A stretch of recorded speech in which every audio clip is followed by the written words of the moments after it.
सीताराम सीताराम सीताराम जय सीताराम सीताराम सीताराम सीताराम सीताराम।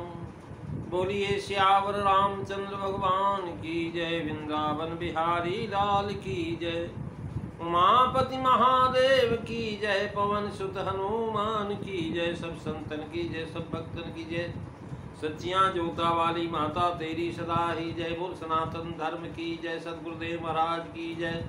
नमो पार्वती पते हर हर महादेव। आदरणीय विद्वज्जन, श्रद्धारूपा देवियों एवं विश्वास रूपी कथा श्रोताओं, भगवत सानिध्य में भगवान का चरित्र श्रवण करने के लिए हम लोग उपस्थित हुए हैं। मानस चिंतन चैनल पर आप सभी का स्वागत है।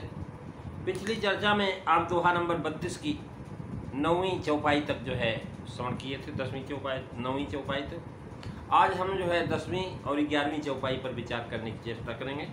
तुलसीदास जी महाराज लिखते हैं कि मोह अंधकार को हरने के लिए सूर्य किरण के समान ये राम कथा है, और सेवक रूपी धान जो महाराज भगवान की कथा के सेवक है, उनके धान के पालन के लिए मेघ के समान है, ये बादल के समान है। जैसे धान की पुष्टि जो है बादल के द्वारा, बरसात के द्वारा होती है, ऐसे ही महाराज जो है श्री रामचरित जो कथा है वांछित फल देने में श्रेष्ठ कल्प वृक्ष के समान है, और सेवा करने से हरिहर के समान सुखद और सुलभ है। तुलसीदास जी लिख रहे हैं कि हरन मोह तम दिन कर कर से, और सेवत साली पाल जल धर से, अभिमत दान देवतरुवर से, और सेवत सुलभ सुखद हरिहर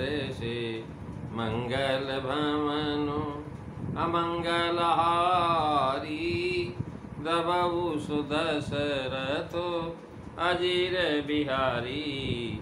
श्री राम जय राम जय जय राम, श्री राम जय राम जय जय राम। महाराज मोह के नाश करने में बड़ा परिश्रम करना पड़ता है, तब भी मोह छूटता नहीं।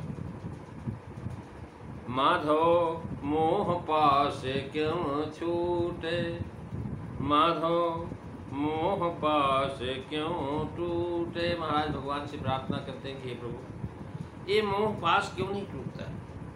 और रामचरित से बिना परिश्रम ही महाराज अज्ञान का नाश हो जाता, मोह पास नष्ट हो जाता। जैसे कैसे कहने के महाराज, जैसे सूर्य के उदय होने पर अंधेरा नष्ट हो जाता है, और सूर्य को कोई भी प्रयास नहीं करना पड़ता अंधेरा को दूर करने के लिए, ऐसे ही महाराज भगवान की कथा श्रवण करने से अज्ञान रूपी अंधकार नष्ट हो जाता और ज्ञान रूपी जो है सूर्य किरण फैल जाती है। महाराज वो भानु बिन श्रम तम नासा, महाराज सूर्य किरण में जल है। आदित्या जायते वृष्टि, सेवक सारी के मेघ की न्याय। महाराज सूर्य के द्वारा तो जल से पृथ्वी से जल सोखा जाता है, वही बादल बन करके बरसाता है। और महाराज सावन भादों के महीने में महाराज धान जब होता है तो धान के समय मेघ के जल से जो है धान फलता है, और अगर मेघ का जल न मिले तो सूख जाता है। यह स्थावर है। इसी तरह सेवक रामचरित से जीते हैं और रामचरित के भरोसे हैं। जैसे मेघ और अन्नों का लाभकारी है महाराज, पर साली का तो वह जीवन ही है, यानी धान के लिए तो जीवन ही भाव है कि और अन्न तो महाराज कुएं के जल से, नहर के जल से, इधर उधर से हो जाए, तालाब के जल से। लेकिन महाराज धान के लिए तो महाराज भगवान का जो मेघ का जल चाहिए। वैसे ही जो सेवक नहीं है रामचरित, उनका भी जो महाराज कल्याण करता है, और जो सेवक हैं उनका तो महाराज जीवन ही है। सेवक को साली कहने का भाव तुलसी साल सुदास, तुलसी लाल रहे हैं बता रहे हैं महाराज कि जो है तुलसी साल सुदास जो अच्छे सेवक हैं भगवान के, वो महाराज धान के पौधे के समान। और राम नाम बरन जुग सावन भादो मास, रा और माँ कैसे हैं? कहने लगे जैसे सावन भादव का महीना, क्योंकि सावन भादव के महीने में महाराज मेघ जल बरसता है, अभिमत फल देने वाला महाराज। कह रहे महाराज जो है कल्पवृक्ष जो है देवतरु है। एक कल्पवृक्ष जो हमारा क्षीर सागर के मध्य पर निकलता और 14 रत्नों में से एक कल्पवृक्ष रत्न है। और यह वृक्ष देवताओं को राजा इंद्र को दिया गया था। इस वृक्ष के नीचे जाने से जो मन में इच्छा उठती है वो शिक्षा की पूर्ति कर देता है। इसलिए महाराज भगवान का भी स्वभाव ऐसा है, देव देवतर सरिस स्वभाव।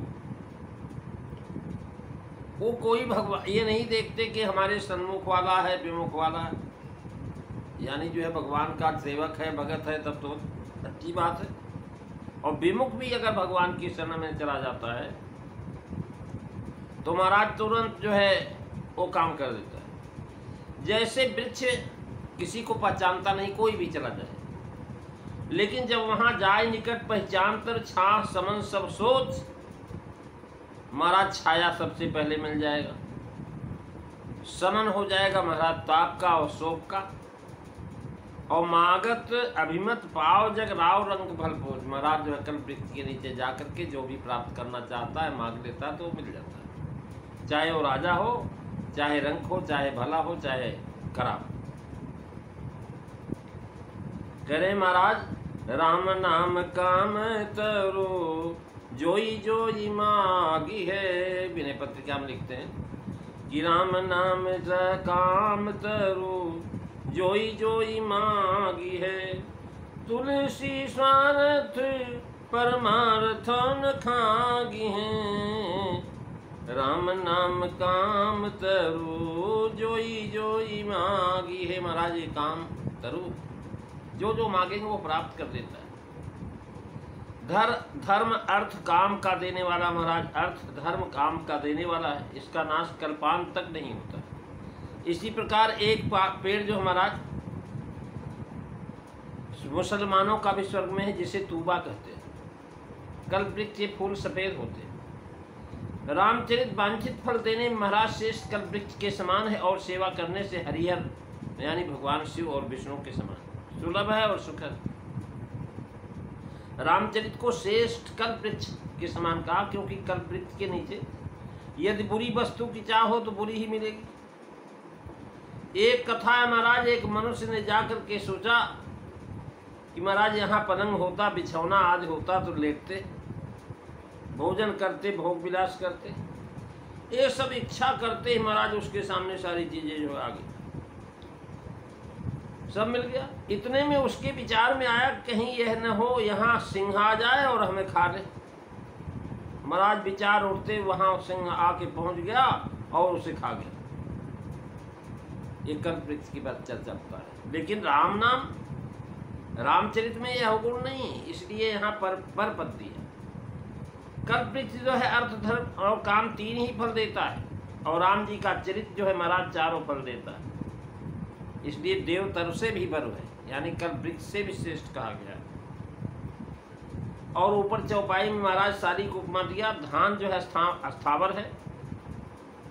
रामचरित को मेघ की उपमा दिया कि सेवक के पास जाकर के उसको सुख देता है। अब रामचरित को वृक्ष की उपमा दिया, वृक्ष स्थावर, इसलिए जो है सेवक का वहां जाकर के सेवन करना। एक जगह सेवक को जाना पड़ता है, एक जगह जो है महाराज वो स्वयं आ जाते हैं। सुलभ सुखद हरिहर से भगवान का स्मरण करते दुख हरते हैं, जिसका महाराज जो है उदाहरण है गजेंद्र द्रौपदी ये उदाहरण। हरिपद भी यही सूचित करता है। सुलभता देखिए कि सम्मुख होते ही महाराज प्रणाम करते ही अपना लेते हैं। भगवान स्वयं कहते हैं सन्मुख होई जीव मोहि जबहि, और जन्म कोटि को नासाई तबहि मंगल भवन। महाराज ये क्या है? कहने के सामने आ जाए, भगवान के सामने आ जाए तो महाराज उठे राम सुन पे मधीरा, कहो पट कहो निखंग धम तीरा। ऐसे सुलभ हरिहर से सुखद अर्थात मुक्ति भुक्ति देने वाले ऐसे सुलभ भगवान शंकर हैं। औढ़र दान कह रहे हैं मेरा, औढ़र दानी द्रबत पुनि थोरे, सकतन देखी दीन कर जोरे। महाराज हाथ जोड़े हुए को भगवान से नहीं देखना चाहते। रौढ़दानी श्री रामचरित में सुलभता यह है कि चौपाई दोहा पढ़ने में परिश्रम नहीं। चौपाई कितनी कितनी सरल सरल है, हम लोग पढ़ते हैं गाते हैं। दोहा भी सरल है, परिश्रम नहीं। इसका भाव यह है कि महाराज अन्य देवताओं की सेवा में विघ्न और बाधाएं होती हैं और विशेष सुख भी नहीं दे सकते। हरिहर लोक परलोक दोनों का सुख देते हैं। यहाँ महाराज सपंती प्रयोजन बता रहे हैं कि जो वस्तु सुगमता से मिलती है उसका आदर थोड़ा होता है, पर रामचरित में यह विशेषता है कि इसकी प्राप्ति सत्संगति के द्वारा सुगमता से होती है और यह फल देने में शिव और विष्णु के समान। हरिहर थोड़ी सी सेवा से महाराज शीघ्र मिल जाते हैं, वैसे गुणग्राम भी शीघ्र संतजनों की कृपा से प्राप्त हो जाता है। महाराज बता रहे हैं कि जो है श्री रामचरित सुकवि रूपी शरद वृत्त के मन रूपी आकाश में सुशोभित करने के लिए तारागण के समान है। और ये राम कथा महाराज भक्तों के लिए जीवन धन है, अर्थात जीवन धन के सदृश है। ये जो है आगे की चर्चा में आप श्रवण करेंगे। 12वीं 13वीं चौपाई और जो है दोहा नंबर 32 का, इसकी चर्चा आप अगली कथा में सुनेंगे। आज बस इतना ही। सीताराम सीताराम सीताराम सीताराम सीताराम सीताराम सीताराम सीताराम। बोलिए सियावर रामचंद्र भगवान की जय।